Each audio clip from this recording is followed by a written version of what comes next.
ദൈവം സഹിച്ച് റോട്ടിലൊന്നും ആരുമില്ല. മുഖത്ത് ഇത്രയും ഗതികെട്ടവൻ വേറുണ്ടോന്ന് എനിക്കറിയില്ല. ഒരു മുട്ടം പണിയിട്ടിട്ടിരിക്കുകയാണ്. എന്താന്ന് വെച്ചാൽ ഇന്ന് എൻ്റെ ഫ്രണ്ടിന്റെ ഹൽദി ഫംഗ്ഷനാണ്. അതിന് പോകാൻ വേണ്ടി വലിയ കാര്യത്തിൽ റെഡി ആയിട്ടൊക്കെ നിന്ന് ഒരു സ്കേർട്ട് ഒരു ടോപ്പാണ്. ആ റെഡി ആയിട്ട് നിന്ന സമയത്ത് പോണേ ഒരു 5 മിനിറ്റ് മുന്നേ അറഞ്ചം പറഞ്ചൊരു മഴ അങ്ങ് പെയ്തു. ആ പെയ്ത മഴയില് വീട് മുറ്റം നിറച്ച് വെള്ളമായി. ഞാനാണെങ്കിൽ സ്കേർട്ടും ടോപ്പ് ഇടാൻ വേണ്ടി ഇരുന്നേ.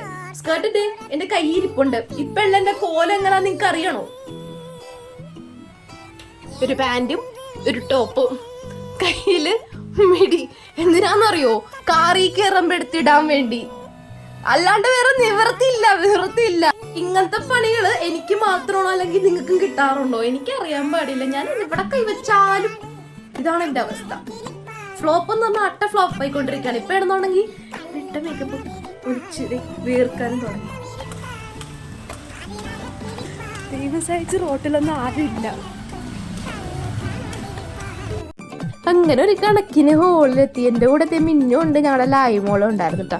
അപ്പോൾ ഹോളിലെത്തിയപ്പോഴത്തേക്കും അവിടെ ഏകദേശം പരിപാടികളൊക്കെ തുടങ്ങിയിട്ടുണ്ടായിരുന്നേ. അപ്പോൾ ബ്രൈഡും ഗ്രൂമും അവിടെ അടിപൊളിയായിട്ട് റെഡി ആയിട്ടൊക്കെ നിൽപ്പുണ്ടായിരുന്നേ. നമ്മുടെ റസീമിൻ്റെ സിസ്റ്ററാണ് റസ്മിൻ ഭായ്. അപ്പോൾ പുള്ളിക്കാരത്തിയായിരുന്നു പരിപാടി ഹോസ്റ്റ് ചെയ്തുകൊണ്ടിരുന്നത് വെച്ച്. നല്ല അടിപൊളി ഗെയിമും കാര്യങ്ങളൊക്കെ ആയിട്ട് പരിപാടി വെറുതെ പൊളിയായിരുന്നു.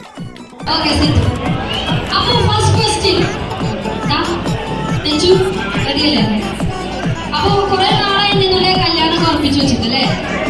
നിങ്ങളിൽ ആരാണ് ആദ്യം ഐ ലവ് യു എന്ന് പറഞ്ഞു? സ്വാഭാവികം അല്ലേ? നിങ്ങളിൽ ആരാണ് ഭയങ്കര പൊസസീവ് ആയിട്ടുള്ളത്?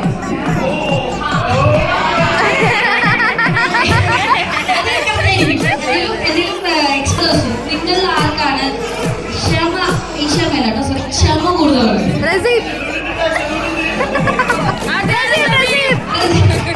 റസീമിന് ആര് കൂടുതൽ ക്ഷമ ഉള്ളത്? ഇപ്പം കൂടുതൽ സമയം മൊബൈൽ ഫോണിൽ സ്പെൻഡ് ചെയ്യുന്നുണ്ട്. സംശയമില്ല. ഓക്കെ, ഇനി നിങ്ങളിൽ ആരാണ് ഒരു സ്ഥലത്ത് എത്തിച്ചേർന്നാൻ പറഞ്ഞിട്ടുണ്ടെങ്കിൽ ലേറ്റ് ആയിട്ട് വരുന്നതാണ്? നല്ല അണ്ടർസ്റ്റാൻഡിംഗ്. എനിക്ക് ഇഷ്ടമായി. എനിക്ക് രണ്ടുപേർക്കും ശരിക്കും നല്ല അണ്ടർസ്റ്റാൻഡിംഗ് ഉണ്ട്. നന്നായിട്ടൊന്ന് കൈയടിച്ചെല്ലാരും. ഓക്കെ, നിങ്ങളിൽ ആർക്കാണ് എപ്പോഴും അയ്യോ എനിക്ക് വിശക്കുന്നേ പറഞ്ഞിരിക്കുന്നത്?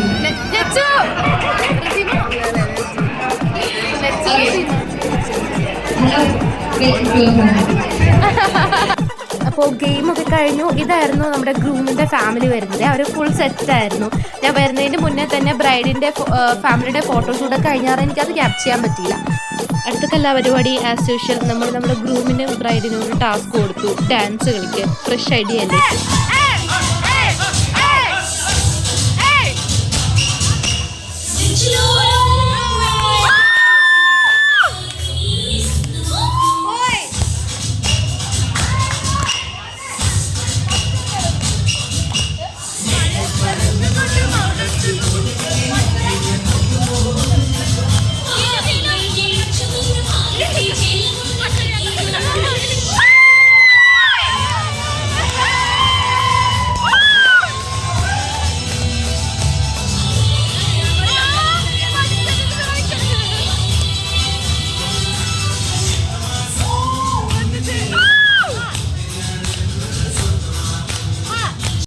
പിന്നെ പോയിട്ട് നമ്മൾ 2 സ്റ്റെപ്പ് വെച്ചില്ലെങ്കിൽ അത് ശരിയായിട്ടുള്ള കാര്യമല്ലല്ലോ. പിന്നെ ഞങ്ങളും കയറിങ്ങ് ഡാൻസ് കളിച്ചു.